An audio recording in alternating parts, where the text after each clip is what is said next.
శ్రీమాత్రే నమ. జయ గురు దత్తాత్రేయ నమ. ఈ వీడియోలో మనం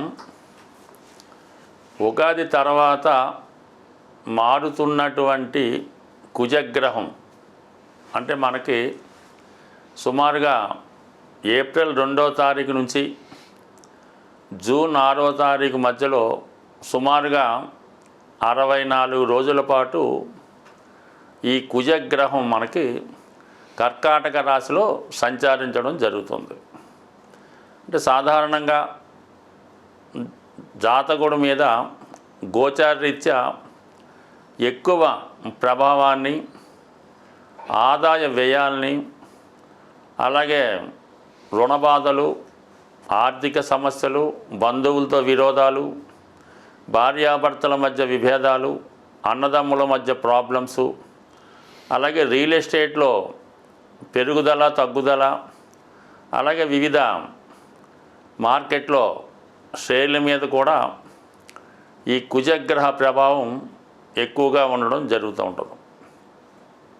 ప్రస్తుతం కుజుడు కర్కాటక రాశిలో ప్రవేశిస్తూ మరి మీనరాశిలో ఏర్పడినటువంటి ఈ 5 గ్రహాలతో కూడా కోణ దృష్టి కలిగి ఉండడం వల్ల చాలా వరకు ఈ గ్రహాల మధ్య అనుకూలమైనటువంటి స్థితి ఏర్పడుతుంది. అలాగే మీనరాశిలో ఉన్నటువంటి శని భగవానుడికి, కర్కాటక రాశిలో ఉన్నటువంటి కుజునికి ఏర్పడినటువంటి ఈ కోణ దృష్టి ప్రభావం వల్ల మరి ఇండస్ట్రీలో ఎక్కువగా పారిశ్రామిక రంగం అభివృద్ధికరంగా ఉంటుంది. అలాగే రియల్ ఎస్టేట్ వారికి కూడా ఒక విధమైనటువంటి అభివృద్ధి కలుగుతూ ఉంటుంది.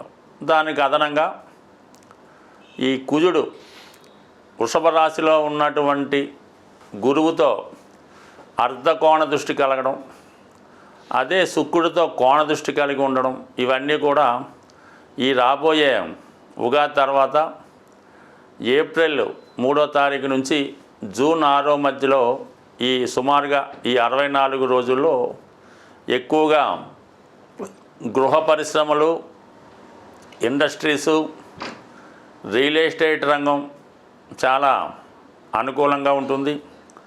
అలాగే ముఖ్యంగా ఎవరికన్నా ఆర్థిక సమస్యలు ఉంటే వాటి నుంచి బయటపడతారు. వివాహ ప్రయత్నాలు కూడా చాలా వరకు కుజుడే కారణమవుతుంటాడు కాబట్టి ముఖ్యంగా వివిధ రాశుల మీద ఈ కుజుడి యొక్క కర్కాటక రాశిలో ఉన్నటువంటి స్థితి అంటే ఒక విధంగా కుజుడికి అది నీచ స్థితి అయినప్పటికీ కూడా సాధారణంగా మరి కుజుడు ఈ స్థితిలో ఉన్నప్పుడే ఎక్కువగా మంచి ఫలితం ఇవ్వడం జరుగుతుంది. అంటే కుజుడు సహజ రాశి చక్రంలో 4వ రాశిలో నీచ ఉండడం అంటే గృహంలో ఉన్నప్పుడు ప్రశాంతంగా రెస్ట్ తీసుకుంటూ ఉంటాడు. అదే దశమ స్థానంలో మకరంలో ఉచ్చులో ఉన్నప్పుడు చాలా యాక్టివ్గా ఆన్ డ్యూటీలో ఉండడం జరుగుతూ ఉంటుంది. ఏదైనా భూమికి సంబంధించినటువంటి పనులు, వివాహానికి సంబంధించిన పనులు జరగాలంటే కుజుడు ప్రశాంతంగా ఉన్నప్పుడే మనకు అనుకూలమైన ఫలితాలు ఇవ్వడం జరుగుతూ ఉంటుంది. మరి ఈ కుజగ్రహ స్థితి 64 రోజులు మరి ఏ రాశి వారికి ఏ విధంగా ఉంటుంది అన్న విషయాన్ని మనం ఈ వీడియోలో పరిశీలించే ప్రయత్నం చేద్దాం. మీనరాశి వారికి కర్కాటక రాశిలో 64 రోజుల పాటు సంచరించబోతున్న కుజగ్రహ ప్రభావం ఈ మీనరాశి వారి మీద మరి వీళ్ళకి ఒక విధంగా ఇప్పుడు ఉన్నటువంటి ప్రారంభమైనటువంటి జన్మశని ప్రభావం నుంచి బయటపడే విధంగా ఈ కుజుడు మీకు సహకరించడం జరుగుతుంది. కుజుడు ఈ రాశి వారికి ధన భాగ్యాధిపతిగా 5వ స్థాన సంచారం అంటే 11వ స్థానాన్ని వీక్షిస్తున్నాడు. దాన్ని బట్టి ఏంటంటే మీకు కుజుని యొక్క కారకత్వాలన్నీ లాభంగా ఉంటాయి. పైపెచ్చు ఈ మీనరాశి వారికి కుజుడు లాభస్థానంలో ఉచ్చ పొందుతూ ఉంటాడు.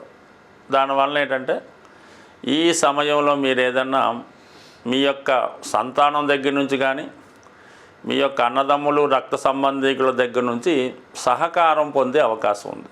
కుజుడు కారకత్వాలైనటువంటి భూమి ద్వారా లేదంటే ఏదైనా రుణ ప్రయత్నం ద్వారా మీకు లాభం కలుగుతుంది. అలాగే ఉద్యోగ సంబంధించిన విషయాలు, ఏదైనా ప్రభుత్వ ఉద్యోగంలో కొన్ని డిపార్ట్మెంట్స్ కుజుడు ఆధీనంలో ఉంటాయి.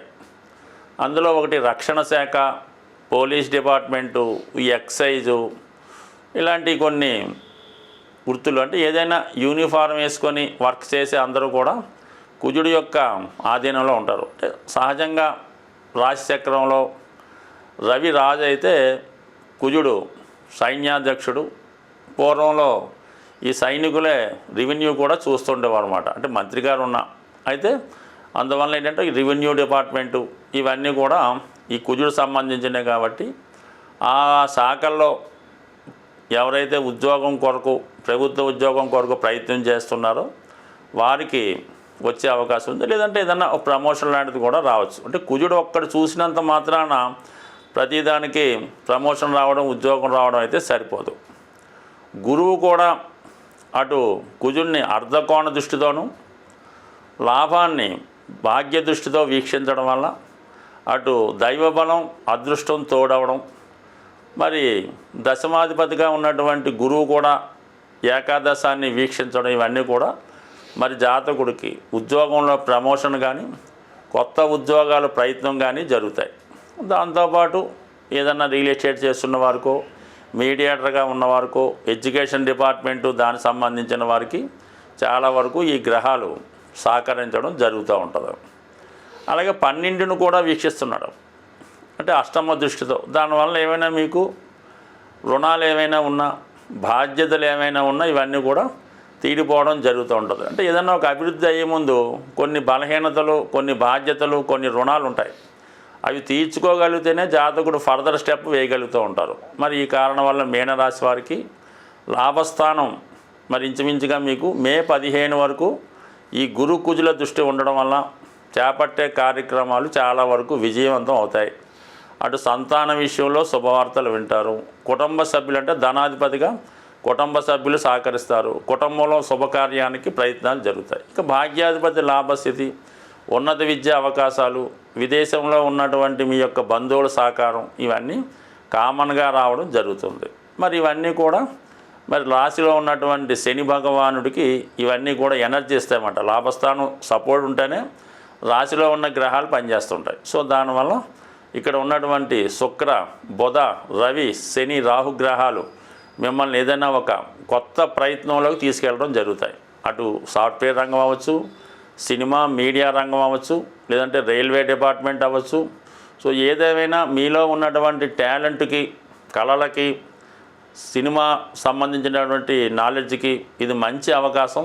ఏదైనా మీరు ఈ సమయంలో ఏదైనా కొత్త ప్రయత్నం చేసినప్పుడు చిన్న చిన్న ఆలస్యాలు వచ్చినప్పుడు కూడా కంపల్సరీగా దాంట్లో సక్సెస్ అవ్వడం, అలాగే మీ యొక్క ఆదాయం, సంపద కూడా పెరిగే అవకాశం ఉంటుంది. అంటే చిన్న ప్రయత్నంతో గొప్ప ఫలితం సాధిస్తారు. అసలు ప్రయత్నమే చేయకుండా ఉంటే మాత్రం ఏమీ నిజం కాదు. కేవలం మీరు పక్కన పెట్టి నమస్కారం పెట్టి పడుకుంటే మంచిది, ఉత్తమం. చాలా వ్యసనాలు ఏర్పడుతున్నాం.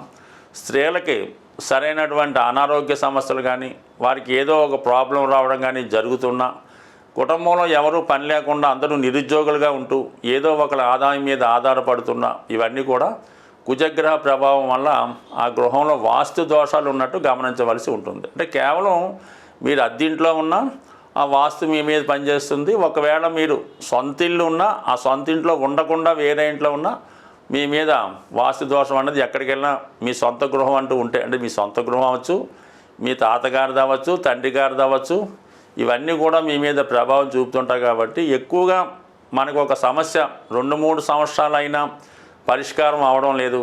ఎంత ప్రయత్నం చేసినా దాని నుంచి బయటపడలేకపోతున్నాం.